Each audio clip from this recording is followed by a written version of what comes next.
First on KMIR tonight, a teacher at Shadow Hills High School in Indio potentially saved the lives of 10 students. And tonight she's talking about it publicly for the very first time. 2 underage girls told their teacher they were being recruited for prostitution on Facebook, and the teacher took action. KMIR's Vince Marino has this news exclusive and joins us live in studio. Vince, good evening. You know, the teacher doesn't want us to reveal her name or her identity because she doesn't want students to feel like they can't come forward in the future if they have something they want to share with her. She did tell me how a single look from one of her students sent chills up her spine. During a presentation on human trafficking at the Dare to Be Aware conference in Riverside, a Shadow Hills High School student froze. Halfway through, and I will never forget it, halfway through, my student looked at me and gave me this haunting stare. And it frightened me, and I knew immediately something was wrong.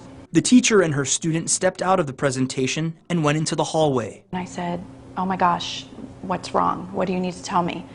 And she started to show me a conversation on Facebook between her and a woman, where the woman was asking her if she was interested in being an escort. But it wasn't a woman. The Facebook account belonged to a 44-year-old Hemet man named Eliberto Cruz Jacobo. He befriended 10 girls at Shadow Hills High School while posing as a woman. Jacobo tried to gain the girls' trust by asking normal questions. After a while, the questions changed. Would you be interested in making money? I make tons of money. I have a really easy way for you to make money. You're really pretty. It would be really easy. The student said no. But for months, the harassment continued. Finally, at the conference with her teacher, the student came forward.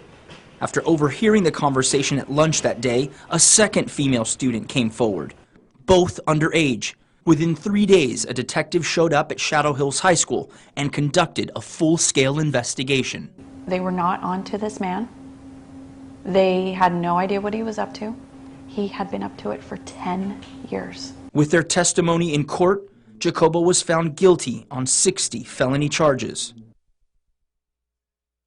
Jacobo faces life in prison when he is sentenced on May 5th. In response to the incident, the Desert Unified School District and Shadow Hills High School will provide training, preparing teachers for similar situations in the future. At the end of April, the school will host a mental health symposium that will cover suicide prevention, drug addiction, and human trafficking. It's clear teachers can save lives by paying attention and taking action. Vince Marino, KMIR News.